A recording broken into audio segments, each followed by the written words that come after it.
The extraordinary underground complex that would bring the CIA director rushing to an obscure Midwestern farm, a forgotten military experiment that had remained concealed beneath ordinary soil for over 70 years, all uncovered when one woman's desperate attempt to revive a failing property sent her tractor crashing through earth that wasn't meant to be disturbed. And the subterranean facility housing technology that senior officials would call decades ahead of anything in the public domain.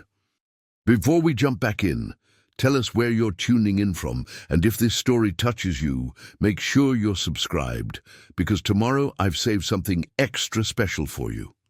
The autumn wind swept across the newly harvested fields as Rebecca Harlow guided her ancient tractor across what should have been solid ground. At 36, the former software engineer turned reluctant farmer had exhausted her savings purchasing the foreclosed property in Millfield Township, a decision her friends had called impulsive at best, reckless at worst. But with 2 daughters to support and a tech industry that had unceremoniously restructured her position after 12 years, the affordable 40-acre farm with its weathered farmhouse had represented something increasingly rare in Rebecca's life. Opportunity. "Third time this week," she muttered, as the tractor's engine sputtered and threatened to stall. The equipment that had come with the property was decades old, held together more by determination than mechanical soundness. Like everything else on the farm, it required constant attention just to function at a minimal level. The late October sunset painted the sky in brilliant oranges and purples as Rebecca pushed the tractor harder, determined to finish tilling the eastern field before darkness fell completely. Her daughters, 14-year-old Zoe and 10-year-old Maya, would be waiting for dinner, homework help, and the reassurance that their mother's ambitious plan to transform their lives hadn't been a catastrophic mistake. 3 months earlier, they had been living in a cramped suburban apartment, Rebecca juggling remote consulting jobs while her career in artificial intelligence development crumbled beneath corporate consolidation. The farm had seemed like an answer to multiple problems: affordable housing, potential income from the land, and space for her daughters to heal from the upheaval of the past year. The realtor had glossed over the property's obvious issues with practiced optimism. Just needs some TLC and so much potential. What the listing hadn't mentioned was the peculiar history of the eastern field. Nothing grew there properly, despite soil that tested surprisingly rich in minerals. Local farmers referred to it as the dead zone, though the previous owner had simply avoided planting there altogether, allowing the area to become overgrown with stubborn weeds and brambles. Rebecca had decided to tackle it head-on, convinced that with proper cultivation, even this neglected section could become productive. Her online research suggested certain crops might thrive in the unusual soil composition, if she could break through the unusually compacted ground first. The tractor shuddered as she forced it forward, the plow attachment grinding against earth that seemed unnaturally resistant. Shadows lengthened across the field as Rebecca checked her watch. 20 more minutes, then she'd call it a day. Zoe had texted earlier about a science project due tomorrow, something about subterranean ecosystems, ironically enough. The front wheels of the tractor suddenly pitched forward, causing Rebecca to lurch against the steering wheel. For a disorienting moment, she thought the ground was collapsing beneath her, a sinkhole perhaps, not uncommon in parts of the Midwest. But as she cut the engine and cautiously assessed the situation, she realized something far more perplexing had occurred. The plow hadn't simply broken through difficult soil, it had punched through what appeared to be a manufactured surface. Steel reinforcing rods protruded from crumbling concrete, exposed like bones through torn skin. A dark opening yawned where solid ground should have been.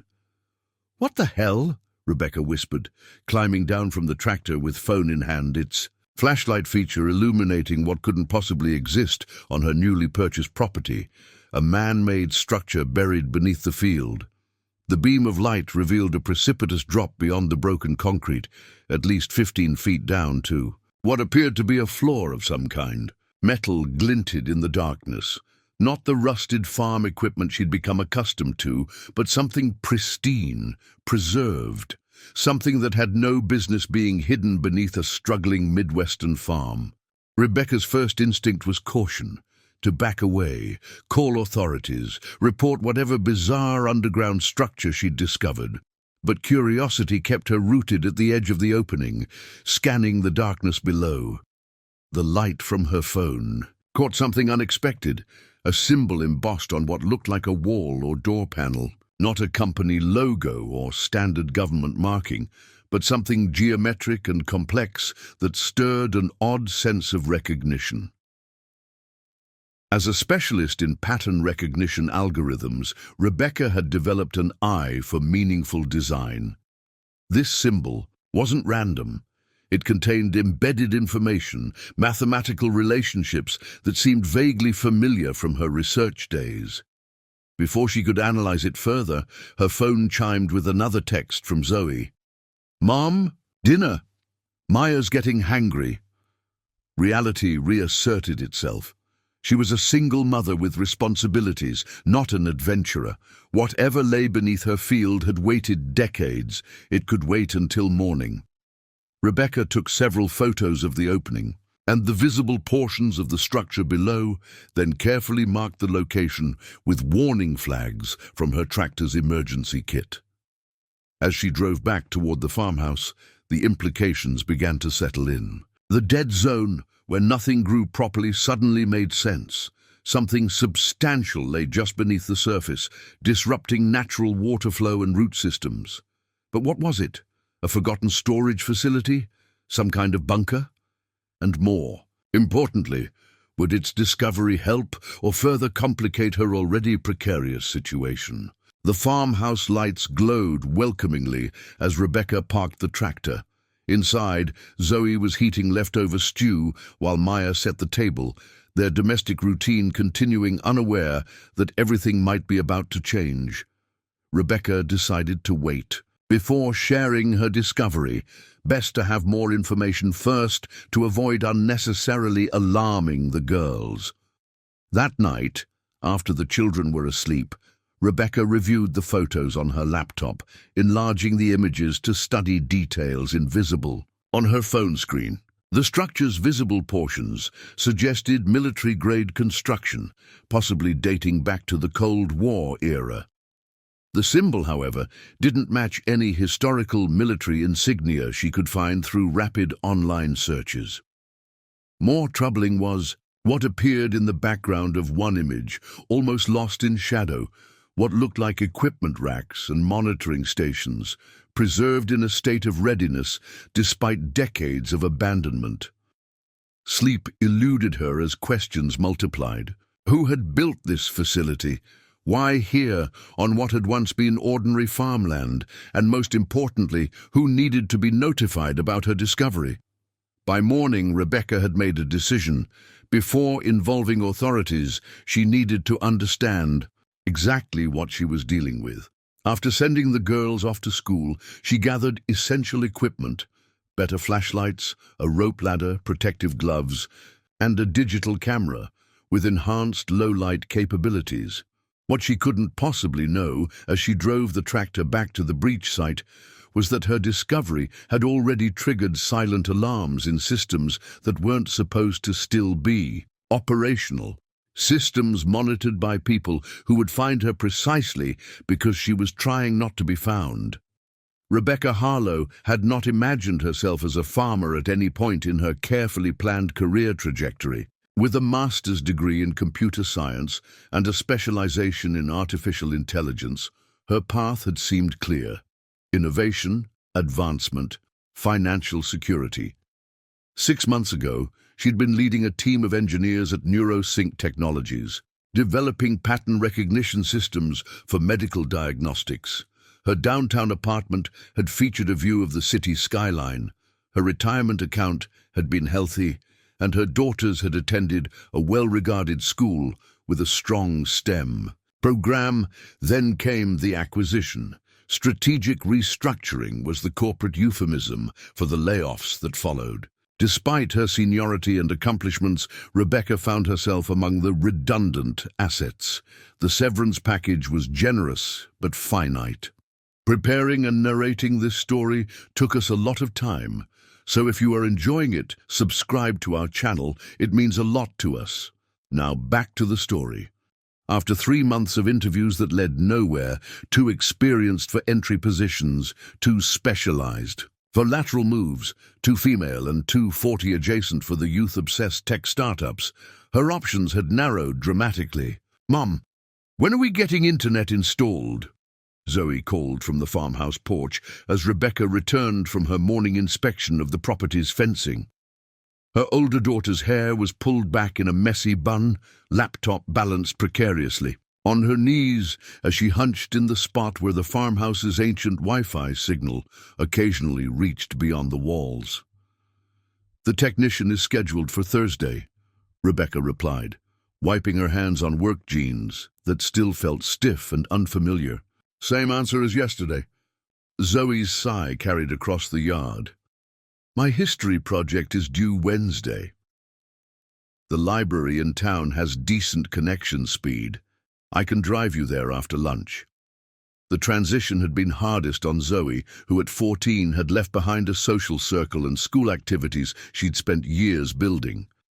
Maya, younger and more adaptable, had embraced country living with unexpected enthusiasm, adopting the barn cats and exploring the property's boundaries with the fearlessness of a 10-year-old who hadn't yet learned to fear change. Inside the farmhouse, Rebecca reviewed their finances at the kitchen table, scarred by generations of previous owners. The property had been surprisingly affordable, the result of foreclosure, years of neglect, and the declining population of Millfield Township. Most of her savings had gone into the purchase, with the remainder earmarked for essential repairs and operating costs until she could generate income from the land. The previous owner, an elderly man named Harold Whitaker, had died without heirs after farming the property for over 50 years. According to the realtor, he had been something of a recluse, particularly in his later years, and had let much of the land go fallow. The sale had been handled by the bank that held his mortgage, with minimal information provided about the property's history.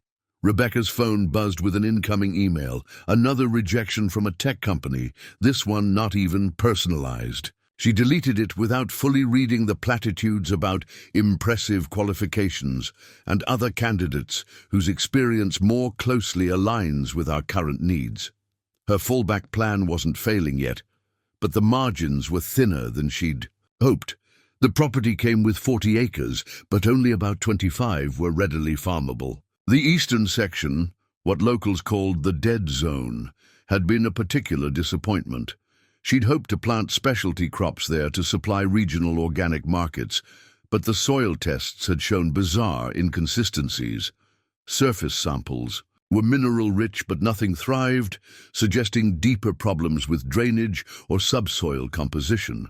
Her laptop displayed spreadsheets of declining savings against projected expenses. The farm equipment that had come with the property was functional but ancient, requiring constant maintenance. The house itself needed significant work. The roof leaked in 3 places, the electrical system was dangerously outdated, and the well pump operated intermittently at best. "Maya, have you seen my good work gloves?" Rebecca called out, closing the laptop before her younger daughter could sense her worry. "By the back door," Maya answered from somewhere upstairs, where she was constructing an elaborate mansion for her stuffed animals out of cardboard boxes from their move. As Rebecca retrieved the gloves, her phone rang with an unknown local number. "Miss Harlow, this is Sheriff Donovan."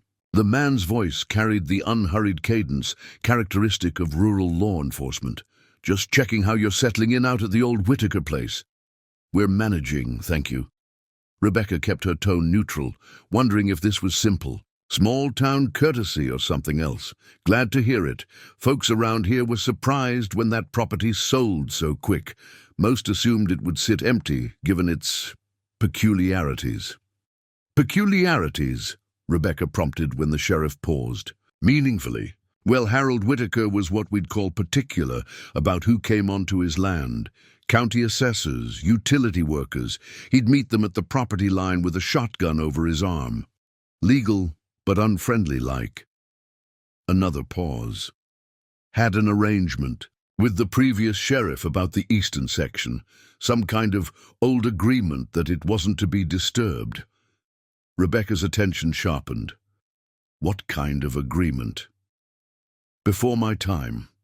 Something about government testing back in the Cold War days. Soil experiments, I think. Nothing harmful that we know of.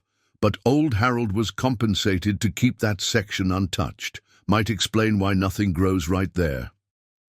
The conversation continued with Sheriff Donovan offering general advice about local services and eventually extending an invitation to the township's Fall Harvest Festival. But Rebecca's mind had latched onto the unexpected information about government involvement with her property. After ending the call, she searched through the slim folder of documents that had come with the property sale. Nothing mentioned any government agreements or testing. The deed showed the Whitaker family had owned the land since 1947, when Harold's father had purchased it after returning from military service in World War II. Rebecca walked to the window overlooking the eastern field, where her tractor sat abandoned near the mysterious opening she'd discovered yesterday. The sheriff's casual mention of government testing cast her find in a more ominous light. Cold. War experimentation covered a multitude of possibilities, from benign agricultural research to more concerning weapons development or chemical testing. What troubled her most was the facility's apparent state of preservation. If it had been officially decommissioned, why did it look maintained? And why hadn't it appeared in any of the property surveys or disclosure documents? Her phone buzzed again. A text from Maya's science teacher expressing concern about her daughter's unusual class presentation on secret government experiments. Rebecca closed her eyes briefly, realizing Maya must have been eavesdropping on her conversation with the sheriff. The sound of tires on gravel drew her attention to the driveway, where an unfamiliar truck was pulling in, not a local vehicle based on the out-of-state plates. A man in civilian clothes, but with unmistakably military bearings, stepped out, scanning the property with practiced efficiency before approaching the house. Rebecca squared her shoulders and stepped onto the porch, deliberating between cautious friendliness and protective suspicion. "Can I help you?" The man offered a professional smile that didn't reach his eyes. "Ms. Harlow? My name is Daniel Archer, Department of Energy. I understand you've recently purchased this property." He extended a business card that looked official but revealed little. "I was hoping we might discuss some historical agreements regarding land usage that may not have been included in your purchase documents." Rebecca accepted the card, noting the lack of specific contact information beyond a general government office number. "Interesting timing, Mr. Archer. I've only owned this place for 3 months. What brings the Department of Energy to my doorstep today specifically?" His smile tightened almost imperceptibly. "Just routine follow-up. We monitor certain legacy properties, and yours recently came up in our review process. Perhaps we could speak privately." Behind her, Rebecca heard the farmhouse door open as Zoe emerged, curious about their visitor. The presence of her daughter strengthened Rebecca's resolve. Whatever lay beneath her eastern field, whoever this man really represented, she needed to proceed with extreme caution. "I'm afraid today isn't convenient," she replied with firm politeness. "I have appointments in town. Perhaps you could leave detailed information about these agreements, and we can schedule a proper meeting later this week." Something in Archer's expression suggested this dismissal was both unexpected and unwelcome. Of course, though these matters can be quite time-sensitive, As he returned to his vehicle, Rebecca watched his departure with growing unease. Her discovery was drawing attention much faster than she had anticipated, and from people whose interest seemed far from routine. The Department of Energy representative had left reluctantly, promising to return with appropriate documentation the following day. Rebecca had nodded politely while mentally calculating how much time this gave her to investigate on her own terms. After Daniel Archer's departure, she'd spent an hour researching the Department of Energy's oversight of historical testing sites, finding troubling information about their management of Cold War legacy properties throughout the Midwest. Now, with Zoe and Maya safely delivered to school with strict instructions to avoid discussing their property with anyone, Rebecca returned to the breach site. The morning sunlight revealed details obscured by yesterday's fading dusk. The concrete cap was remarkably thick, almost 2 feet of reinforced material that had only failed after decades of gradual deterioration. The breaking point had been precisely where subsurface drainage patterns had directed water for years, weakening the structure until her tractor's weight provided the final stress needed for collapse. "This was designed to stay hidden," she muttered, surveying the precise engineering of what had been disguised as ordinary farmland. The opening was roughly 6 feet across, revealing a vertical shaft with metal rungs embedded in one wall. An intentional access point, not merely a ceiling breach. Rebecca secured her rope ladder to the tractor's rear hitch and tested its stability before beginning her descent. The metal rungs were surprisingly intact, showing minimal corrosion despite their age. As she climbed down, the temperature noticeably dropped. 15 feet below the surface, her boots touched concrete flooring, and she switched on her heavy-duty flashlight. The beam revealed a circular chamber approximately 30 feet in diameter, with 3 corridors branching outward like spokes. The walls were lined with the same symbol she'd spotted from above, a geometric pattern resembling a hexagonal lattice with interconnected nodes. What she had initially taken for a military insignia now appeared more like a scientific schematic, possibly representing molecular or atomic structures. More striking was the complete absence of dust or decay. The complex should have shown signs of abandonment, cobwebs, rodent evidence, degradation from humidity. Instead, the surfaces were clean, as if maintained despite the sealed entrance. The air smelled faintly of ozone and another scent she couldn't identify, something metallic but not like ordinary rust or corrosion. Rebecca documented everything with her camera, methodically photographing the chamber from multiple angles. She approached the central section, where equipment racks stood in neat rows. These weren't the vacuum tube computers or analog monitoring stations one might expect from a 1950s installation, but something that resembled modern server systems. Though with unfamiliar design elements, status lights glowed on several units, confirming her suspicion that power was still flowing somewhere in the facility. "Impossible," she whispered, examining equipment that couldn't have been installed during the Cold War, but showed signs of decades in place. Either the technology was so classified it had remained unknown to the public sector, or the facility had been continuously updated while officially decommissioned. Both possibilities equally disturbing. Rebecca followed the rightmost corridor, which sloped gently downward. The passage extended perhaps 50 yards before opening into a second chamber, this one dominated by what appeared to be a laboratory setup.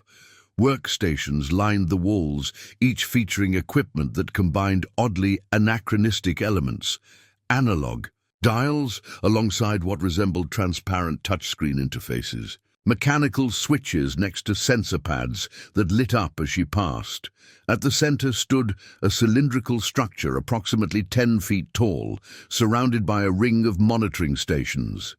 The cylinder was composed of a material that resembled smoked glass but appeared significantly denser. Within it, something shifted, a subtle movement that might have been a trick of the light but gave the unsettling impression of deliberate response to her presence. Rebecca approached cautiously. Her background, in computer systems, providing no context for what she was seeing. The nearest monitoring station activated as she drew close, a display illuminating with scrolling data that moved too quickly to read. She reached out instinctively, then pulled her hand back, remembering every science fiction scenario where touching unknown technology ended badly. Instead, she photographed the station's display, capturing the data for later analysis. As her camera flashed, the cylindrical structure pulsed once with internal light, a brief illumination that revealed a complex apparatus suspended within. The monitoring station's data stream accelerated, and a low hum began emanating from somewhere. Deeper in the complex. "Time to go," Rebecca decided, backing away as additional systems began activating around her. Whatever this facility contained, it was responding to her presence in ways that suggested automated protocols rather than dormancy. She retraced her steps quickly, documenting the third corridor only long enough to confirm it led to what appeared to be living quarters, small but efficiently designed spaces that could accommodate perhaps a dozen people. Unlike the laboratory, these rooms showed signs of hasty abandonment, coffee cups still on tables, personal items left behind, as if the occupants had departed with minimal notice. Rebecca was halfway up the access ladder when she heard vehicles approaching above. She extinguished her flashlight and paused, listening intently as car doors slammed and multiple sets of footsteps moved around the breach site. "Confirmed intrusion point," a male voice reported clinically. "Facility access. Compromised approximately 24 hours ago based on environmental readings. Sensors indicate recent activity and partial system activation in Sector 3, another voice responded. Protocol requires full containment and assessment before proceeding." "And the property owner?" The first voice again, closer now. "Under observation." Archer's initial contact was inconclusive. "She's ex-tech sector, potential security concern based on background. Children complicate extraction options." Rebecca remained frozen on the ladder, processing the chilling implications. These weren't local authorities or regular government representatives, but something more specialized and apparently familiar with the facility. The casual discussion of extraction options and reference to her children sent adrenaline coursing through her system. Moving with deliberate care to minimize noise, she withdrew her phone and switched it to airplane mode, preventing any possibility of its signal being detected. The voices continued above, discussing containment procedures and information security protocols. At least 4 distinct speakers, possibly more, were coordinating what sounded like a comprehensive operation to secure the facility and manage her discovery. Team 2 will establish perimeter control. No access to this location without Delta. Clearance. Team 3 begins property surveillance. We need eyes on the Harlow woman at all times. Rebecca's mind raced through scenarios, none of them reassuring. Remaining hidden meant eventual discovery in a confined space. Revealing herself meant immediate detention by people discussing her family in security threat contexts. Escape seemed impossible, with multiple teams already deployed. A new voice joined the conversation above. Authoritative, female, clearly in command. "Our priority is containment, without escalation. The Harlow situation requires delicate handling. Given her background and the facility's status, we need her cooperation, not her resistance." Director Chen, preliminary readings from the facility suggest partial activation of the Helix protocol. If she accessed the primary lab, then we have more reason to secure her cooperation quickly, the director interrupted. "Prepare the site for full technical assessment. I want all surveillance systems operational within the hour." In that moment, Rebecca made her decision. While they focused on securing the breach site, she had a narrow window to return to the farmhouse, gather her daughters, and leave before their surveillance net closed completely. Whatever lay beneath her property was clearly of extraordinary importance, and beyond anything she had anticipated when purchasing a struggling farm in rural Millfield. With extreme caution, she descended back into the facility, choosing temporary concealment over immediate detection. There had to be another exit. The complex was too substantial to have a single access point. Finding it would require exploring deeper into the mysterious installation, but the alternative was surrendering to people who spoke of her family as a security problem to be managed. As she moved silently through the dimly lit corridors, the monitoring systems continued their awakening sequence around her, responding to her presence like sentinels stirring after decades of patient waiting. Rebecca moved deeper into the facility, away from the voices above, calculating that her best chance of finding an alternative exit lay in exploring the unexplored third corridor. The security team would eventually send someone down to investigate, but their methodical approach to securing the site suggested she had perhaps 15 minutes before they ventured below. The third corridor curved gently leftward, extending farther than the others. Unlike the laboratory section, this passage showed signs of hasty retrofit, newer conduits attached to older infrastructure. Security cameras mounted at intersections but disconnected, their cables hanging uselessly. Whatever updates had been implemented in this section had been abandoned mid-process. Rebecca's flashlight beam revealed a heavy security door at the corridor's end, its electronic access panel dark. Next to it, incongruously practical, hung a mechanical key box with a simple combination lock. The pragmatic redundancy spoke of engineers who understood that electronic systems eventually fail. "Basic security protocols," she murmured, examining. The combination lock, 5-digit standard government issue from the 1980s based on its design. She hesitated, then entered the most common default combination used in Department of Energy facilities during that era, a sequence she'd learned during her cybersecurity training at Neurosync when working on a government contract. The lock clicked, open on her first attempt, revealing a single key with a plastic tag labeled Auxiliary Exit, Sector 4. Rebecca allowed herself a moment of grim satisfaction. Bureaucratic consistency had its advantages. The key turned smoothly in the doors. Manual override, disengaging the locking mechanism with a solid thunk. Beyond lay what appeared to be a maintenance section. Utility systems, environmental controls, and what looked suspiciously like a small nuclear power generator, though unlike any civilian design she'd seen. The technology was sophisticated, but dated, suggesting late 1980s to early 1990s development, decades ahead of what should have existed when the facility was supposedly constructed, but still 30 years behind current capabilities. A network of catwalks spanned the upper section of the maintenance area, providing access to ventilation systems and what appeared to be emergency access hatches. Rebecca climbed the nearest ladder, moving with deliberate speed while listening for any sign of pursuit from the main entrance. The catwalk led to a small control room overlooking the mechanical systems.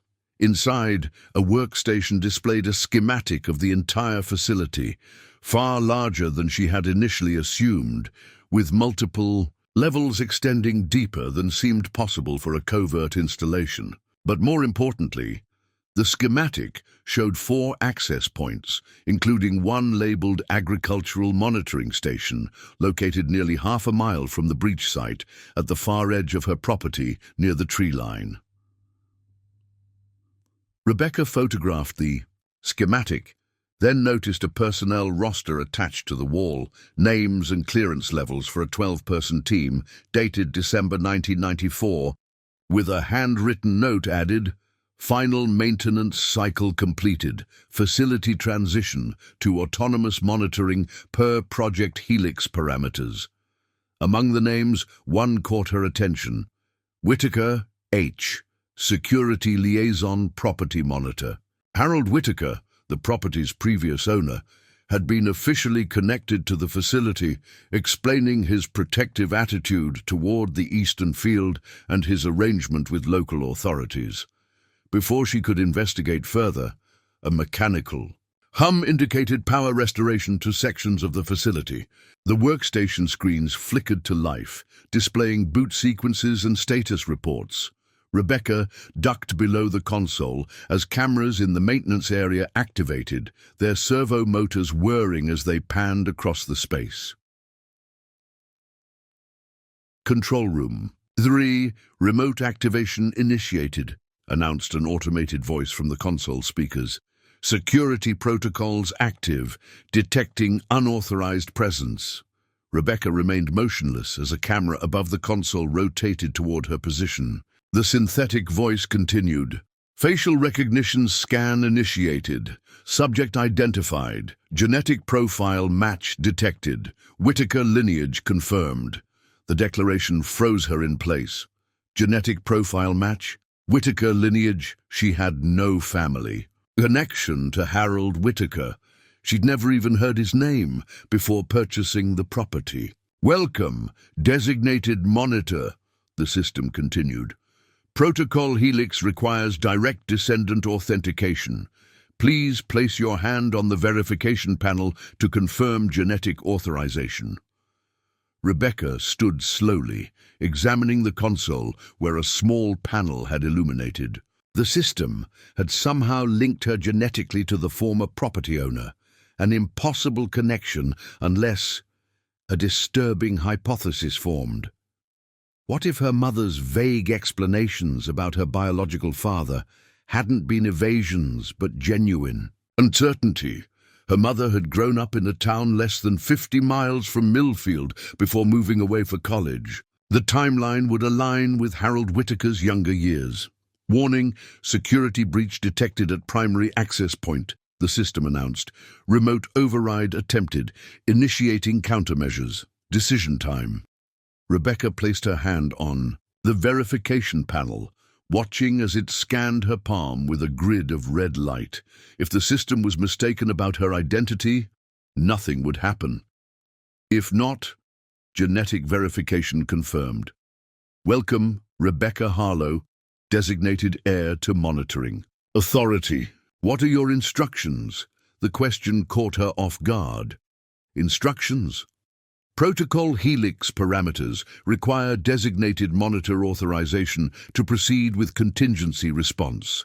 Current facility status, partial activation following external. Security breach, autonomous defense systems await authorization. Above, she could hear movement. The security team had entered the facility and were methodically securing sections. Her window for escape was closing rapidly. System. Locate the nearest exit route to the agricultural monitoring station, Rebecca commanded, hoping the voice recognition would respond to direct queries. A section of the schematic illuminated on the workstation screen, highlighting a path through the maintenance tunnels to an access shaft near the property's edge. Route calculated. Warning. External security personnel are establishing perimeter containment. Exit window closing in approximately 12 minutes. Rebecca downloaded the facility schematics to her phone, then hesitated. System, what is protocol? Helix? The response was immediate. Protocol Helix, contingency preservation of quantum computation development following national emergency. Phase 1, secure experimental technology. Phase 2, maintain dormant status until retrieval conditions met. Phase 3, activation upon authorized descendant contact. Quantum computation in a facility built during the Cold War. The technology suggested wouldn't be theoretically developed until decades later. Before she could process this, the system continued. Current status, Phase 3 initiated upon genetic confirmation. Warning, unauthorized access personnel detected in primary laboratory. Anomaly containment compromised. Director Chen has insufficient clearance for Helix protocols. Somewhere in the facility, alarms began sounding. Rebecca made her decision, grabbing a tablet device from the workstation that appeared to control local systems. System: authorize emergency protocols for designated monitor evacuation. Lock down all sensitive areas from unauthorized access. Confirmed. Emergency evacuation route secured. Sensitive technologies isolated. Autonomous defense activated. The lights in the maintenance section shifted to red emergency illumination as bulkhead doors slammed shut throughout the facility. Through the control room window, Rebecca watched as the security team members in the main corridor were sealed off from the laboratory areas by massive containment doors. She moved quickly along the highlighted evacuation route, using the tablet to monitor the security team's response. They were attempting to override the lockdown, but encountering sophisticated countermeasures apparently designed specifically to resist government security protocols. The maintenance tunnel narrowed as it angled upward, eventually terminating at a vertical shaft with a ladder leading to a hatch. According to the schematic, this would emerge inside a small equipment shed near her property's eastern boundary, a structure she had assumed was for agricultural storage. As she climbed, Rebecca's mind raced with implications. She had somehow been designated as the authorized controller for a facility housing technology that shouldn't exist in the timeline indicated. Harold Whitaker wasn't just the property's former owner, but apparently a relative, potentially her grandfather, tasked with monitoring the site. And Director Chen, whoever she was, led a team that considered Rebecca and her family a situation to be managed, rather than citizens with rights. Reaching the hatch, Rebecca braced herself, then pushed upward. It opened with surprising ease, revealing the interior of a rustic shed, whose weathered exterior concealed a sophisticated security system. Through the shed's dusty window, she could see security vehicles parked at the main breach site and teams establishing a perimeter around her property.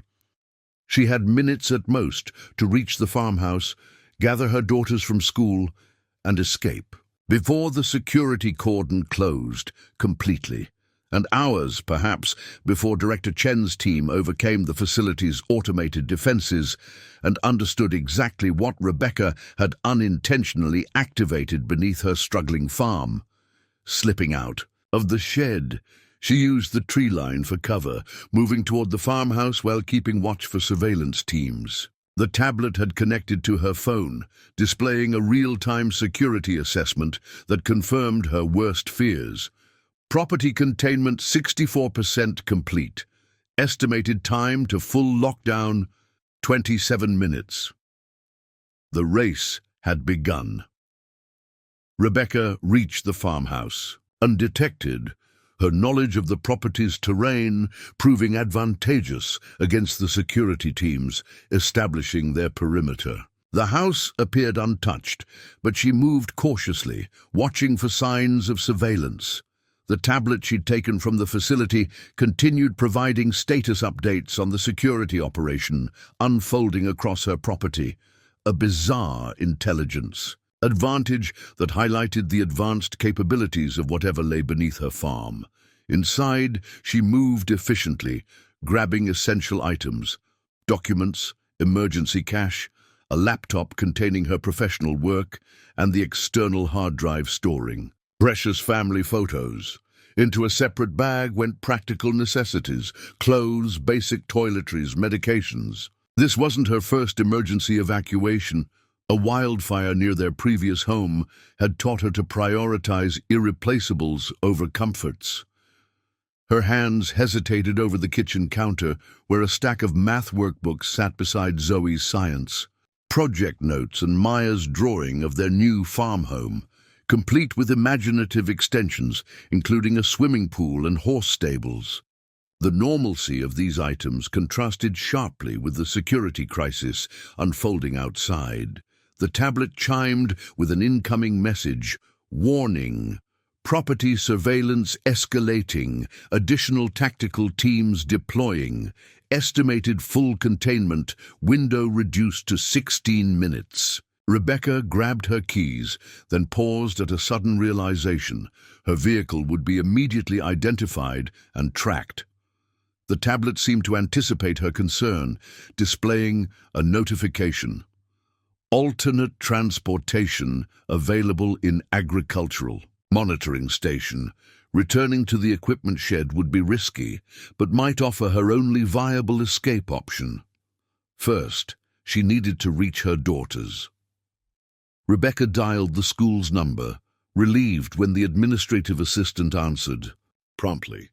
"Millfield Elementary, this is Judy speaking." "Judy, this is Rebecca Harlow," she began, forcing calm into her voice. "I need to pick up Zoe and Maya immediately for an unexpected family emergency." "Oh dear, is everything all right?" The genuine concern in Judy's voice reminded Rebecca that in small communities, school staff often developed personal connections with families. "My father's been hospitalized," Rebecca lied smoothly, hating the deception but seeing no alternative. "We need to drive to Chicago immediately. Could you have the girls ready with their things in 10 minutes? I'm on my way now." After confirmation, Rebecca ended the call and checked the tablet again. The security teams had established roadblocks on the main routes into Millfield, but smaller access roads remained unmonitored.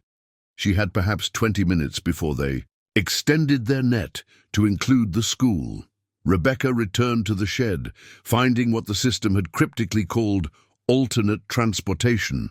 A weathered pickup truck with local farm plates, its exterior deliberately neglected to appear unremarkable. The key was hidden magnetically beneath the front wheel well. Inside, the vehicle featured subtle but significant modifications: reinforced chassis, enhanced engine, and what appeared to be some form of signal-blocking technology integrated into the dashboard. The truck started immediately despite its aged appearance. Rebecca drove cautiously along the back perimeter of her property, using farm access roads to avoid the security teams. The tablet provided real-time updates on their movements, suggesting the facility's systems maintained surveillance capabilities extending well beyond its underground boundaries. Approaching Millfield Elementary from a side road, Rebecca felt her chest tighten at the sight of two unmarked SUVs parked a block away, security teams already in position. They hadn't yet approached the school, but were clearly monitoring it, anticipating her arrival. Her phone buzzed with a text from an unknown number. "Ms. Harlow, this is Director Chen. We need to discuss the situation at your property. Your cooperation ensures everyone's safety, including your daughters. Please call 222-555-8734 immediately." Rebecca's grip tightened on the steering wheel. They were leveraging her children's safety, not explicitly threatening them, but the implication was unmistakable. Weighing her limited options, she made a decision and pulled into the school's drop-off lane, parking where she could observe both the main entrance and the SUVs down the block. Instead of calling the provided number, she texted Zoe, "When you come out, walk normally to the truck, don't run. Act completely normal, extremely important." Inside the school office, Rebecca maintained a facade of worried daughter rather than fugitive mother, signing the early dismissal forms with apparent distraction. "My father's had a heart attack," she explained to the sympathetic administrative staff. "We need to get to Chicago as soon as possible." Zoe and Maya appeared minutes later, their expressions shifting from confusion to concern as they registered their mother's unusual tension. "Girls, Grandpa Jim is in the hospital," Rebecca stated clearly, establishing their cover story within potential earshot of others. "We need to drive to Chicago right away." In the truck, she waited until they had pulled away from the school before speaking honestly. I need you both to listen very carefully. Our farm isn't what we thought it is. There are people watching our house right now, government people who aren't being honest about who they are or what they want. Mom, you're scaring me, Zoe said, her voice small, despite her teenage determination to appear mature. What about our stuff? Maya asked. My stuffed animals and my new room? We'll come back for everything once this is sorted out, Rebecca promised, checking the rearview mirror for signs of pursuit. Right now, we need to go somewhere safe until I can figure out what's happening. The tablet on the seat beside her displayed a new message: facility security breach, containment failing. Director Chen accessing Level 3 archives. Recommend immediate activation of secondary protocol. Rebecca faced the most significant decision point of her life. She could surrender to Director Chen's team, hoping their interest was truly benign despite their concerning methods. She could flee with her daughters, becoming fugitives based on incomplete information about a facility she barely understood. Or she could return to the installation and face whatever secondary protocol the system was suggesting, potentially gaining leverage but exposing herself to even greater risk. Every option carried profound consequences for her family's future. Mom, where are we going? Zoe asked, clutching her backpack as Rebecca navigated the pickup truck along secondary roads, carefully avoiding the main highways where roadblocks had likely been established. To see someone who might have answers, Rebecca replied, having made her decision. The tablet had revealed one crucial piece of information. Harold Whitaker had had a sister, Eleanor Whitaker Mills, who still lived in the neighboring county. If Rebecca truly had some genetic connection to this family, and the facility's systems insisted she did, then Eleanor might provide crucial context about the installation and why it recognized Rebecca as authorized personnel. Why are government people interested in our farm? Maya asked, her 10-year-old mind struggling to process their sudden flight. Rebecca chose her words carefully. There's something special under our farm. A scientific place that was supposed to be secret. When my tractor broke through the ground yesterday, it set off alarms that brought these people to investigate. Like a secret lab. Zoe's expression shifted from fear to intrigue. With experiments and stuff? Something like that, Rebecca confirmed, checking the rearview mirror for the 5th time in as many minutes. The tablet continued providing security updates, indicating that Director Chen's team had discovered the secondary exit and was now attempting to track the missing pickup truck. So far, the vehicle's signal-blocking technology was functioning as designed. They crossed the county line an hour later, the rural landscape offering little variation. Farmland interspersed with small wooded areas and occasional clusters of homes representing tiny, unincorporated communities.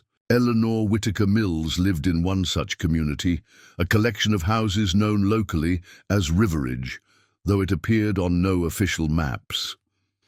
The address led them to a modest but well-maintained farmhouse set back from the road behind mature oak trees. Unlike the neighboring properties with their working agricultural operations, this homestead seemed designed for self-sufficient retirement. Vegetable gardens, a small orchard, solar panels discreetly mounted on the roof. Wait in the truck, Rebecca instructed her daughters. Lock the doors and don't open them for anyone but me. What if those government people come? Maya asked, her earlier excitement now yielding again to anxiety. Rebecca placed the tablet in Zoe's hands. This will show you if anyone's approaching. If this dot here turns red, use my phone to call this number. She indicated a contact she'd entered as emergency only, the direct line to Sheriff Donovan, who might not understand the situation but would likely respond to a child in apparent danger. Approaching the house, Rebecca noted security cameras, disguised as decorative elements. Someone here valued privacy and vigilance. Before she could knock, the door opened, revealing an elderly woman with sharp eyes and a shotgun held confidently but not aggressively at her side. "You're on private property," the woman stated flatly. "State your business." "My name is Rebecca Arlo. I recently purchased Harold Whitaker's farm in Millfield Township." Rebecca kept her hands visible. "I believe you're his sister, Eleanor. I need to talk to you about what's buried under the eastern field." Eleanor's expression shifted minutely, eyes narrowing. "Harold's been dead 2 years. Why come asking now?" "Because yesterday my tractor broke through the concrete cap over the facility, and today government security teams, led by someone called Director Chen, have surrounded my property and attempted to detain me and my daughters." The name Chen produced a visible reaction, recognition and what appeared to be calculated reassessment. Eleanor lowered the shotgun slightly. "You got kids with you?" Rebecca nodded toward the truck. "2 daughters. We left with whatever we could grab before the security perimeter closed completely." Eleanor studied her for a long moment, then nodded once. "Bring them in. Quick now." Inside, the house presented a contradiction, traditionally decorated but with subtle high-tech elements, integrated throughout. A monitoring station, disguised as an antique desk, displayed security feeds from the property perimeter. Modern communications equipment shared space with family photographs spanning decades. "You said you broke through in the eastern field," Eleanor stated as she prepared coffee, gesturing for the girls to help themselves to homemade cookies from a ceramic jar.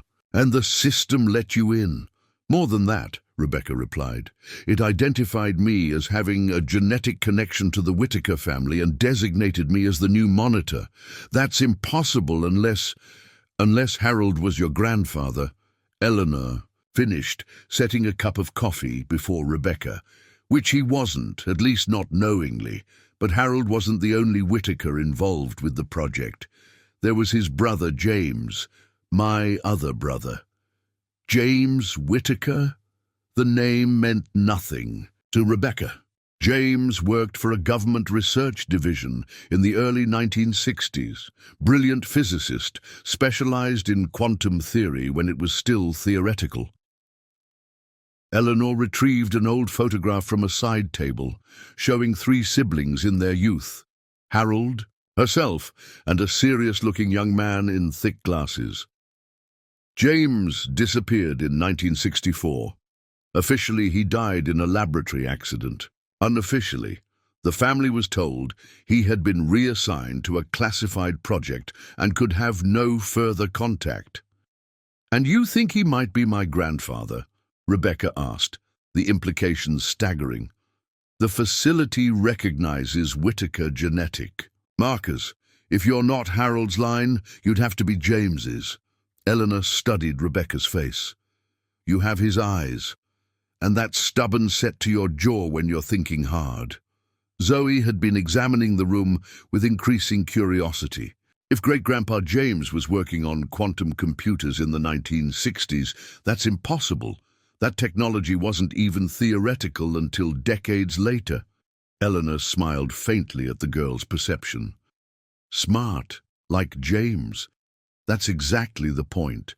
Young lady, what they were working on at that facility wasn't just ahead of its time. It wasn't from our timeline at all." Rebecca felt a chill despite the warm coffee. "What exactly are you saying?" "The Helix Protocol wasn't just a research project," Eleanor said quietly. "It was containment and reverse engineering of technology recovered from a tear in space-time that appeared during atomic testing in 1951. James was part of the team studying how to harness and replicate quantum computational systems that operated on principles our science hadn't even conceived." Maya, who had been silently absorbing the conversation, suddenly spoke up. "Like in my comic books, when scientists find alien technology?" "Not alien, honey," Eleanor corrected gently. "More complicated than that. The working theory was that It came from our own future, a future branch that developed technology along different paths than we did. Before Rebecca could process this extraordinary claim, the tablet on the table beeped urgently. The screen displayed a new message. Tracking countermeasures failing. Director Chen's team triangulating current location. Estimated arrival. 27 minutes. They had found them. Whatever decision Rebecca made next would determine not just her family's immediate safety, but their role in what was clearly a scientific discovery of world-changing significance. "We can't stay here," Rebecca said, rising quickly. "They'll detain all of us, and you'll be implicated for helping us." Eleanor remained remarkably calm. "Sit down, Rebecca. Running further isn't your best option now." "They're 27 minutes away," Rebecca protested, gesturing toward the tablet, "and that's exactly how much time we need." The elderly woman moved to a bookshelf and removed several volumes, revealing a hidden panel. "Director Chen isn't your enemy, but she doesn't have the complete picture either. Before you meet her, you need to understand what you're actually involved in." From the hidden compartment, Eleanor retrieved a metal case bearing the same hexagonal pattern Rebecca had observed throughout the underground facility. Inside lay a data storage device, outdated by current standards but clearly specialized, with connection ports unlike commercial designs. "James sent this to me in 1983, Eleanor explained, connecting the device to what appeared to be a custom-built interface system concealed within an antique desk. He managed occasional covert communications through the decades. His last message said, if anything happened to him and Harold, I should find his granddaughter and give her this." "But he couldn't have known I existed," Rebecca said. "My mother never even told me who my father was." "Your mother was Catherine Winters, wasn't she?" Eleanor asked, entering commands on a keyboard that emerged from the desk. Rebecca stared in shock. "How could you possibly know that?" "Because James told me to watch for her daughter." A screen illuminated, displaying a family tree with names and dates. Catherine was the daughter of Dr. Sarah Winters, who worked at Berkeley National Laboratory in the early 1970s, where James was temporarily assigned under a different identity during a brief period when the quantum research program interfaced with the Energy Department's fusion experiments. The family tree displayed connections Rebecca had never known existed. Her mother Catherine, grandmother Sarah, and a branch connecting to James Whittaker, listed with 2 identities: his birth name and Dr. Thomas Harlow, the operational alias he had apparently used during his later career. "Harlow was his cover name," Eleanor continued, "which explains your surname. Your mother likely never knew his real identity, just as she probably never understood why government representatives ensured she received anonymous financial support throughout your childhood." The revelation stunned Rebecca into momentary silence. Maya moved closer to her mother, sensing her distress, while Zoe examined the family tree with intense concentration. "Mom, is this why you always said Grandma Catherine was complicated?" "When I asked about her past," Zoe asked quietly. Rebecca nodded, memories rearranging themselves into a new pattern that suddenly made sense. Her mother's evasiveness about family history, the mysterious educational trust that had appeared when Rebecca entered college, the strange gaps in documentation that had never seemed important enough to investigate fully. "But why all the secrecy?" Rebecca finally managed. What could be so important about this technology that it justified separating families and creating elaborate cover identities? Eleanor tapped a command, and the screen shifted to display technical schematics and research notes. Because what they found in 1951 wasn't just advanced technology, Rebecca. It was proof that the fundamental nature of reality isn't what we believe it to be. The documents outlined a theoretical framework that made Rebecca's extensive computer science background seem elementary by comparison. She recognized elements of quantum computing principles, but extended and implemented in ways that contradicted established scientific consensus. This describes quantum computation without decoherence limitations, she said. Professional interest momentarily overriding personal shock. That's theoretical even now, decades after these notes were written. The technology they recovered demonstrated that information can be stored and manipulated in ways that transcend conventional space-time limitations, Eleanor explained. In practical terms, it meant the potential development of systems that could process data across temporal and dimensional boundaries. Computers that can calculate using processing power from other timelines, Zoe translated, her teenage fascination with science fiction providing an unexpected framework for comprehension. That's dangerous beyond imagination in the wrong hands, Eleanor finished. Imagine military applications, prediction systems that see potential futures with perfect accuracy, encryption that's literally impossible to break because it exists partially outside our dimension's constraints. The tablet on the table updated its countdown, 18 minutes until the security team's arrival. Rebecca's mind raced, assimilating the extraordinary implications while calculating their dwindling options. The facility recognized you and granted access because you're genetically James Whittaker's granddaughter, Eleanor continued. But more importantly, the system recognized your neural patterns, another inheritance from James. You possess the same rare cognitive architecture that allowed him to conceptualize multidimensional information processing.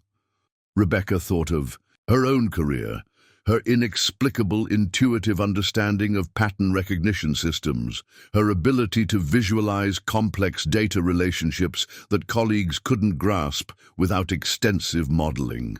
Abilities that had advanced her career, but that she'd always attributed to natural talent rather than genetic inheritance. Director Chen leads the current iteration of the research group, Eleanor added, disconnecting the storage device as its contents finished transferring to a modern, secure drive which she handed to Rebecca. She's dedicated her career to understanding and containing this technology, but she doesn't have access to everything James documented. He and others believed that certain discoveries should remain under generational family oversight rather than institutional control, a safeguard against short-sighted application or weaponization. "So what am I supposed to do?" Rebecca asked, pocketing the drive. "Surrender to Director Chen, but withhold crucial information. Become some kind of generational guardian for technology I barely understand." "First, you survive," Eleanor said. "Practically. Second, you evaluate Director Chen and her true intentions. The tablet you took from the facility, it's not just a security monitoring device, it's an interface to the quantum systems that remain active beneath your property. That's why it can track their movements and predict their actions with such accuracy." The tablet displayed a new message confirming Eleanor's assertion: neural interface calibration at 37%. Full activation requires authorized user presence in central laboratory. Rebecca stared at the device, recognizing now that its interface had been subtly adapting to her thought patterns, becoming more intuitive with each interaction. The technology was actively learning from her, establishing the connection that Eleanor described. 9 minutes, Zoe reported, watching the countdown. Eleanor moved to a closet and retrieved a small go bag, clearly prepared for emergencies. "There's a storm cellar behind the house, with a tunnel that connects to the neighbor's property. It was built during Prohibition for less noble purposes, but it'll serve us now. We can be half a mile away before they secure this house, and then what?" Rebecca asked, gathering her daughter's belongings. "Then you make your choice," Eleanor replied simply. "Run and remain forever hunted, or confront Director Chen with the advantage of knowing what she seeks. James believed the technology could benefit humanity if properly managed, but only if control remained distributed rather than concentrated in institutional hands. The security feed from Eleanor's perimeter cameras showed the first unmarked vehicles approaching on the distant road. Rebecca made her decision, helping her daughters gather their few possessions, while Eleanor activated what appeared to be countermeasures designed to delay the approaching team. Whatever awaited them beyond the tunnel, Rebecca now understood that her discovery had placed her family at the intersection of extraordinary science, complex legacy, and a responsibility that spanned generations. The tunnel beneath Eleanor's property emerged in an old storage shed on the neighboring farm, where a surprisingly modern electric cart awaited them. Eleanor had clearly established multiple contingency routes during her decades as the family's backup safeguard. "This connects to the county maintenance roads," she explained, powering up the vehicle. "We can reach the highway without using main roads. The property owner is an old friend who asks no questions." Rebecca checked the tablet, which now displayed a more comprehensive security assessment. Director Chen, deploying enhanced tracking measures, quantum resonance detection active, standard countermeasures insufficient. "What's quantum resonance detection?" Zoe asked, reading over her mother's shoulder as they squeezed into the cart. "It means they can track the tablet regardless of conventional signal blocking," Eleanor answered before Rebecca could speak. "The device maintains a quantum entanglement connection with the main facility systems. Distance doesn't matter. The particles remain connected." "Then we should leave it behind," Rebecca concluded, moving to set the tablet down. "No," Eleanor countered sharply. "That device is your primary leverage and protection. Without it, you're just a civilian trespasser who accessed a classified facility. With it, you're the recognized system administrator responding to established protocols." They departed through carefully maintained access paths, the electric cart moving swiftly across terrain that would have been impassable for standard vehicles. Behind them, Eleanor's security feeds showed Director Chen's team securing the farmhouse, moving with the coordinated efficiency of experienced field operators. "Where are we going?" Maya asked, clutching her backpack containing the few treasured items she'd managed to bring from their hasty departure. "Somewhere they won't expect," Eleanor replied cryptically, guiding the cart into a densely wooded area that concealed a narrow but well-maintained trail. James established multiple satellite access points across the region. The primary facility beneath your farm is just the central hub of a more extensive network. The implications stunned Rebecca. "You're saying there are other underground installations?" "Smaller outposts, designed for monitoring and emergency access. The quantum technology required distributed nodes to maintain stability, something about harmonic resonance patterns across physical space." Eleanor navigated a particularly steep section with the confidence of someone who had traveled this route many times. "I'm taking you to Node 3. It's the only satellite location never documented in official records because James established it after officially dying in that laboratory accident." The tablet chimed with increasing urgency, its warnings becoming more specific. "Biometric signature isolation in progress. Director Chen implementing executive override alpha. Facility autonomy compromised. They're trying to seize control of the main systems," Rebecca interpreted.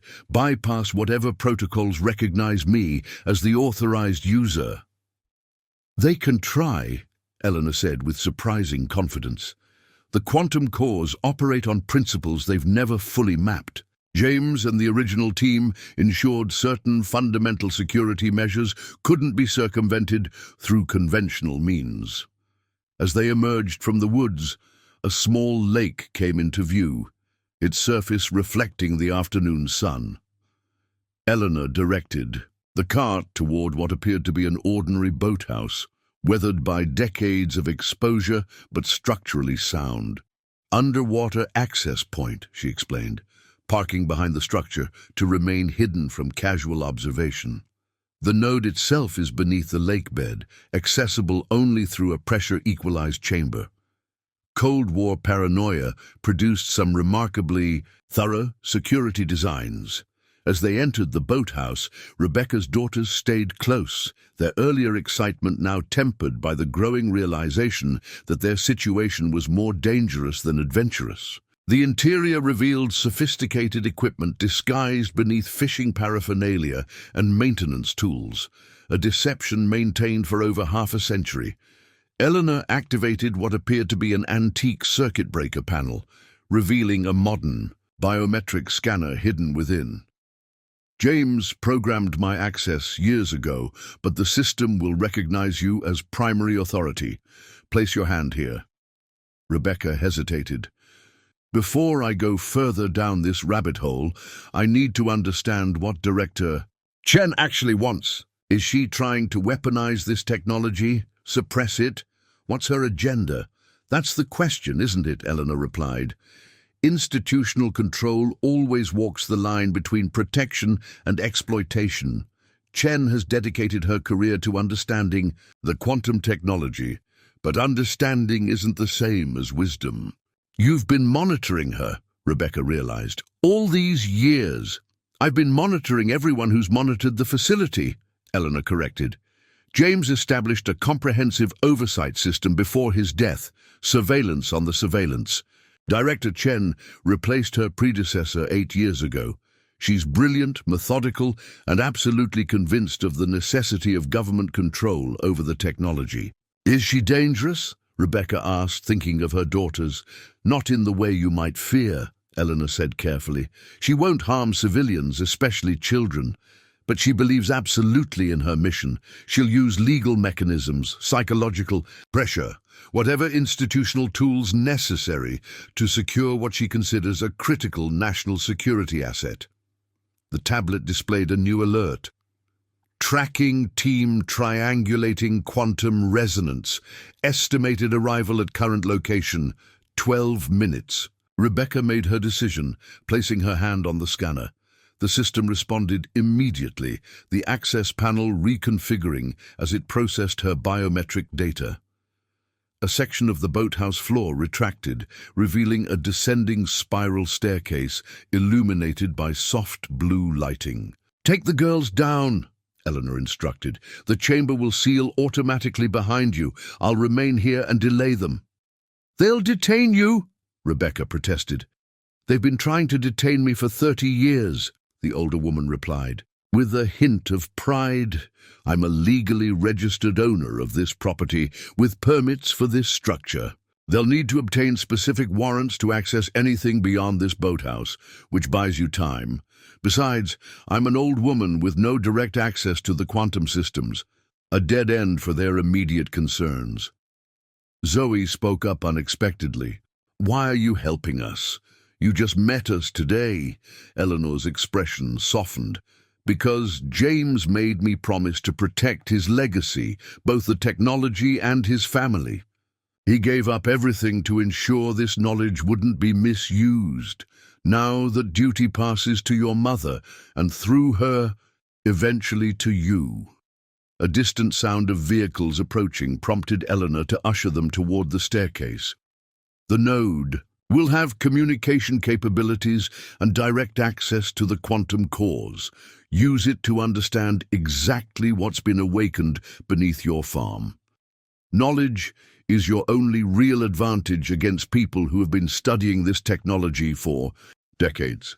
As Rebecca guided her daughters down the staircase, Eleanor called after them one final critical piece of information.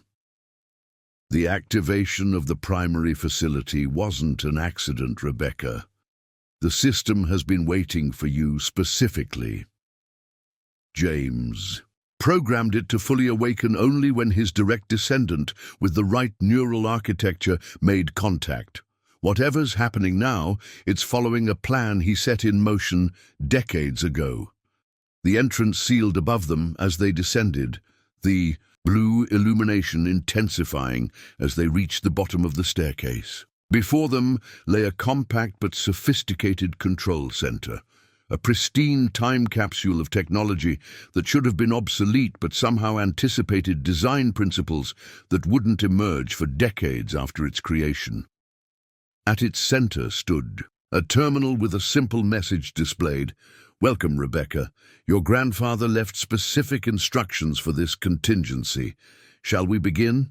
The control center hummed with quiet efficiency, systems activating in sequence as Rebecca approached the main terminal. Unlike the facility beneath her farm, this space showed no signs of retrofitting or updates. It remained exactly as James Whitaker had designed it, preserved in a state of readiness for decades.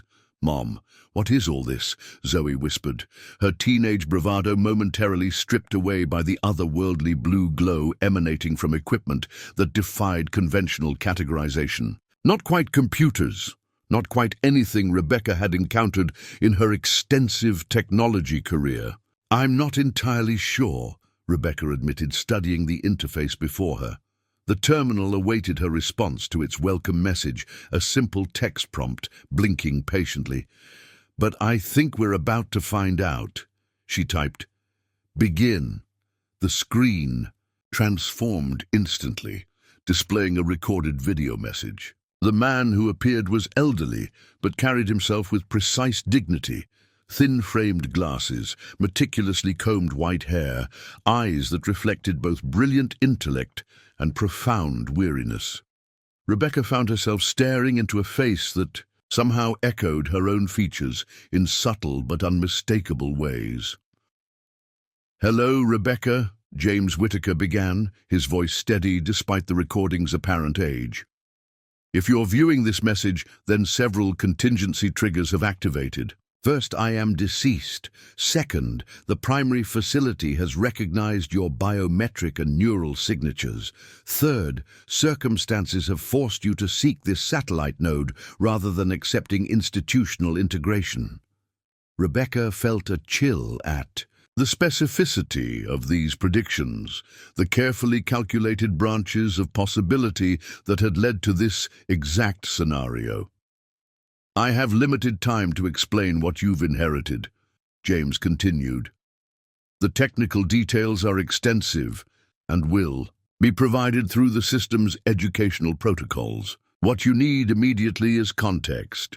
The screen split to show historical footage, atomic testing in the Nevada desert, 1951.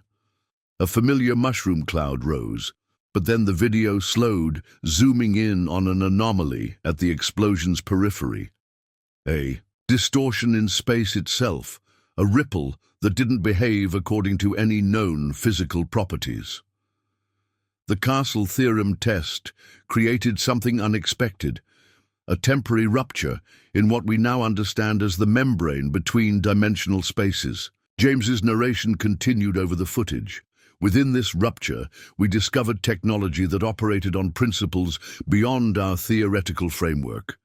Not alien, as some initially suspected, but human, from a timeline where technological development followed different paths. The footage shifted to show laboratory settings where researchers examined artifacts with growing amazement. Equipment that resembled computers but with biological components integrated into crystalline structures. The quantum systems we recovered operate partially outside conventional space-time, James explained. They can process information using computational resources that exist across multiple dimensional states simultaneously, effectively infinite, processing power for certain specialized operations. Maya had moved closer to the screen, her younger perspective perhaps more adaptable to these extraordinary concepts. "Like a computer that can think in different worlds at the same time?" "Precisely." "Young lady," James responded as if anticipating the question. The apparent interaction startled them until Rebecca realized the system was adaptively integrating their queries with the pre-recorded content. Another demonstration of its advanced capabilities. What the government committee overseeing the research failed to understand, James continued, was that the technology wasn't merely a computational advance. It represents a fundamental philosophical challenge to our understanding of consciousness, causality, and choice. This is why I created a secondary security protocol, insurance against short-sighted application or weaponization. The screen displayed schematics of the network Rebecca now found herself navigating, the main facility beneath her farm, connected to satellite nodes strategically positioned across the region, all linked through quantum entanglement rather than physical infrastructure. The system recognizes you because you carry both my genetic signature and, more importantly, the neurological architecture capable of interfacing directly with the quantum cores. James leaned closer to the camera, his expression intensifying. What Director Chen and her predecessors have sought for decades is complete access to the system's capabilities. What they've never understood is that full activation requires a compatible human consciousness as interpreter and ethical framework. The screen shifted again, showing a complex three-dimensional model that Rebecca recognized as a neural mapping, one that matched patterns she'd observed in her own brain scans during a research project years earlier. You are not merely an authorized user, Rebecca, James concluded, his voice softening. You are the key that the system has been waiting for. The technology isn't fully functional without you. This is your leverage, your protection, and ultimately your responsibility. The recording paused, waiting for Rebecca to process this extraordinary revelation before continuing. On the tablet she'd brought from the main facility, a new message appeared. Primary interface calibration complete. Neural synchronization available. Above them, they could hear vehicles arriving at the boathouse. Time was running short. They're here, Zoe whispered, glancing anxiously toward the sealed entrance above. Rebecca nodded, her attention divided between immediate safety concerns and the staggering implications of James Whittaker's message. The neural synchronization option on the tablet represented a threshold, a decisive step that would deepen her connection to the quantum systems in ways she couldn't fully comprehend. What happens if you synchronize? Maya asked, peering at the tablet's pulsing notification. I don't know exactly, Rebecca admitted, but I think it would establish a direct interface between my consciousness and the quantum cores, something Director Chen's team has been unable to achieve despite decades of research. The recorded image of James Whittaker seemed to observe her deliberation with patient understanding. The system waited, neither prompting nor discouraging her decision. Above, muffled voices indicated Eleanor was engaging with the arrival team, likely deploying the practiced reluctance and bureaucratic obstacles she had refined over 30 years of protecting these secrets. Rebecca turned to her daughters, suddenly struck by the generational weight of the situation. Whatever choice she made now would shape not just their immediate circumstances, but potentially their entire future, just as James's decisions had unknowingly shaped hers. Girls, I need you to understand something important, she began, choosing her words carefully. Whatever happens next, we're going to face challenges that most families never encounter. I need to know you're prepared for that. Zoe straightened, her adolescent features settling into determined lines that reminded Rebecca startlingly of the elderly man on the screen. Mum, our normal life ended the moment your tractor broke through that concrete. There's no going back to before. Maya nodded in agreement. And running forever would be awful. We'd never have a real home again. Their clear-eyed assessment steadied Rebecca's resolve. Then we move forward, but together. Whatever this technology is, whatever responsibility comes with it, we share it as a family. She turned back to the terminal, addressing James's paused image directly. I need to understand what neural synchronization will do to me. What are the risks? The recording seamlessly integrated her question, continuing as if James had anticipated this specific concern. The synchronization process establishes quantum entanglement between specific neural pathways in your brain and corresponding systems in the cores. The risk is not physical but perceptual. Your consciousness will experience information processing in ways human cognition wasn't designed to accommodate. Will it hurt? Maya asked practically. James's image smiled gently. No, child. But it will change how your mother perceives reality. The first synchronization is disorienting, like suddenly gaining a sense you never possessed before. Will it be permanent? Rebecca pressed. The connection, once established, remains accessible but not constantly active. You'll learn to engage and disengage the interface through concentrated intention. Think of it as a mental muscle that strengthens with use. Rebecca weighed this information against their dwindling options. Director Chen's team would eventually breach this facility, regardless of Eleanor's delaying tactics. Without leveraging the advantages James had prepared, they would face institutional machinery designed to separate civilians from classified technology by any legal means necessary. The tablet chimed again, more urgently. Security override attempts accelerating at primary facility. Quantum core stability requires authorized neural interface. They're trying to seize control of the main systems, Rebecca interpreted, and without proper synchronization, they might destabilize the quantum cores. James's recording continued. The technology contains safeguards against forced access. Without proper neural interfacing, aggressive override attempts could trigger containment protocols that would render the cores permanently inaccessible, decades of research lost in an instant. The implications crystallized with sudden clarity. Director Chen's team, unaware of these deeper protective measures, might accidentally destroy the very technology they sought to control. Moreover, the loss would eliminate any leverage Rebecca had to protect her family from the consequences of their unwitting involvement. Outside, the sound of additional vehicles arriving suggested the situation was escalating. Their window for controlled action was closing rapidly. Rebecca made her decision, lifting the tablet and activating the neural synchronization protocol. A message requested confirmation. Initiate full neural interface.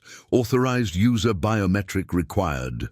She pressed her thumb to the designated scanner, speaking clearly to her daughters. Whatever happens next, stay close to me. We're going to face this together. The tablet emitted a soft pulse of blue light that matched the ambient illumination of the underground facility. The synchronization had begun. The neural synchronization began subtly, a tingling sensation at the base of Rebecca's skull that gradually expanded throughout her cerebral cortex. Her vision blurred momentarily, then sharpened with unusual clarity, digital information suddenly overlaying her natural perception like an advanced augmented reality system. "Mom?" Zoe's voice sounded distant, despite her daughter standing right beside her. "Your eyes..." Rebecca couldn't respond immediately, her consciousness adjusting to the extraordinary influx of information. She could perceive the quantum systems throughout the entire network, the primary facility beneath her farm, the satellite nodes including their current location, and most surprisingly, the precise positions of Director Chen's security teams as they moved through the area. "I can see them," she whispered finally. "All of them, the entire operation." The neural interface rendered complex data as intuitive spatial awareness. Rebecca understood without formal instruction that Director Chen had deployed 47 personnel across a 12-mile radius, with primary concentration at the farmhouse and secondary teams establishing a search perimeter that now included the lake. More concerning, specialized equipment was being assembled at the main facility, technology designed to force access to the quantum cores without proper authorization. "They don't understand what they're attempting," Rebecca said, her voice steadying. As she acclimated to the interface, The cores don't respond to technological override. They're quasi-sentient systems that require compatible consciousness for stable interaction. Maya touched her mother's arm cautiously. Are you okay? You sound different. Rebecca smiled reassuringly, consciously modulating her speech patterns back to familiar cadence. I'm fine, sweetheart. Just processing a lot of information at once. Through the interface, she could access the facility's historical archives, compressed, data flowing into her awareness not as text or images, but as direct conceptual understanding. She suddenly comprehended the true significance of what James and his colleagues had discovered in 1951. The quantum technology hadn't simply been advanced. It represented a fundamental alternative to binary computing. While conventional systems processed information through discrete states of 0 and 1, the quantum cores operated through multidimensional probability states that existed simultaneously across spectrums of possibility. This allowed not just extraordinary processing power, but entirely different categories of calculation, including predictive modeling of complex systems with accuracy that bordered on precognition. Director Chen doesn't want weapons, Rebecca realized, accessing personnel files and research directives through the interface. She's pursuing climate stabilization technology, computational models that could reverse global warming through optimized atmospheric intervention. The goals were benevolent, but the methods remained problematic, forcing access rather than working with the system's designed parameters, risking catastrophic destabilization of the quantum cores in pursuit of immediate results. On the terminal screen, James Whittaker's recorded image observed her with knowing eyes. You've synchronized successfully. Now you understand why institutional control alone was never sufficient. The cores require ethical guidance from consciousness that can comprehend multidimensional consequences. Rebecca nodded, pieces falling into place. That's why you arranged for me to purchase the farm. The property transfer countdown began with your death, ensuring the land would become available when I reached the right age and had developed the necessary cognitive framework through my career in pattern recognition systems. Precisely, James confirmed. Your mother never knew my identity, but I monitored your development from a distance, ensuring you received opportunities to develop your inherited neural architecture to its full potential. You manipulated my entire life, Rebecca said, not accusingly but with dawning comprehension of the elaborate, decade-spanning plan that had culminated in this moment. I provided options, James corrected gently. Every choice remained yours, including the decision to purchase this property when it became available. The quantum cores predicted a 78.3% probability that you would make that choice when presented with the opportunity. Sufficient certainty to establish the contingency. Through the neural interface, Rebecca sensed movement above. Director Chen's team had breached the boathouse and were preparing to access the underwater facility. Simultaneously, she perceived Eleanor being escorted to a secure vehicle, maintaining her role as stubborn civilian property owner but unable to delay them further. They're coming, Zoe warned, hearing the muffled sounds of equipment being assembled. Rebecca stood straighter, newfound confidence flowing from the complete awareness. The neural synchronization provided. Good. It's time we spoke directly with Director Chen. Using the interface, she activated the facility's communication systems, simultaneously establishing connection with the primary installation beneath her farm. For the first time since this extraordinary day began, Rebecca felt not like a woman, running from overwhelming forces, but like someone stepping into a role she had been unknowingly prepared for her entire life. Director Chen, she spoke clearly, her voice transmitting through the facility's systems. This is Rebecca Harlow. Before your team breaches this location, I think it's time we discussed the Helix protocol properly, including aspects of the quantum cores that your research has never been able to access. 3 months had passed since the confrontation at the lakeside facility. Autumn had given way to winter, snow now blanketing the fields of Rebecca's farm, no longer just a struggling agricultural property, but the publicly acknowledged location of what government press releases carefully described as an advanced research installation, focusing on quantum computational systems for environmental modeling. Rebecca stood on the front porch of the farmhouse, which had been renovated and expanded to serve as both family home and administrative center for the newly established Whitaker Institute for Quantum Sciences. Beside her, Director Chen, Lisa, as they now addressed each other, reviewed data on a tablet displaying atmospheric carbon sequestration results from their first field implementation.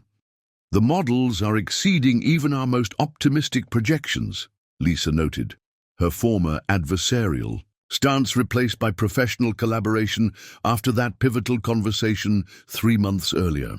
"The targeted atmospheric processing has already reversed 2 years of accumulation in the test region." "The quantum cores function best when properly interfaced," Rebecca replied simply.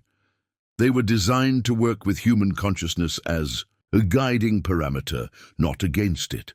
Their arrangement had emerged from necessity and pragmatism. Once Rebecca demonstrated that the neural synchronization gave her access to capabilities the government team had never been able to utilize, Director Chen had recognized the futility of institutional force. Instead, they had negotiated a framework that maintained Rebecca's family as the core's primary interfaces, while providing the governmental resources and protection necessary to implement the technology's benefits. Inside the farmhouse, Zoe was conducting her school's science club tour of the non-classified sections of the facility, the 15-year-old having embraced her family legacy with enthusiasm that matched her natural aptitude for the underlying science. Maya had developed her own connection to the project, her artistic sensibilities proving unexpectedly valuable in visualizing the multidimensional data the cores generated. "Sometimes I still can't believe how this all unfolded," Rebecca said, watching snowflakes accumulate on the railing. "One moment I was a desperate single mother trying to salvage a failing farm, and the next I'm coordinating quantum technology implementation with international climate scientists." Lisa smiled slightly, the expression still somewhat unpracticed on her habitually serious face, "and I was certain I would need to contain a catastrophic security breach. Instead, I found the missing component that made 30 years of research finally functional." Through the neural interface she now maintained with comfortable familiarity, Rebecca could sense the quantum cores processing beneath her property. Not cold machines, but something closer to collaborative consciousness, working in harmony with her family's guidance. They had begun implementing James Whitaker's long-delayed vision, using the extraordinary technology not for dominance or control, but for preservation and restoration. "Your grandfather would be proud," Lisa noted, having come to respect the foresight that had established the complex family safeguards around the technology.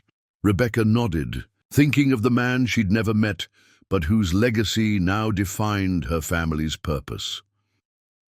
He understood something essential that institutional research missed. Technology this powerful needs not just brilliant minds, but compassionate hearts to guide it. In the distance, she could see her daughters leading visitors toward the carefully designed public entrance to the underground facility, the once hidden door beneath her eastern field now transformed into a proper access point. The land that wouldn't grow crops now yielded something far more valuable, solutions to challenges that had once seemed insurmountable. The tractor that had broken through that hidden door still sat in the equipment barn, preserved as a reminder of how profoundly life could change in a single moment of discovery. What had begun with a farming accident had transformed into purpose, connection, and renewal. not just for her family, but potentially for the world they would help heal through. Technology that had waited patiently for decades to fulfill its intended purpose. Up next, you've got two more standout stories right on your screen. If this one hit the mark, you won't want to pass these up. Just click and check them out. And don't forget to subscribe and turn on the notification bell so you don't miss any upload from us.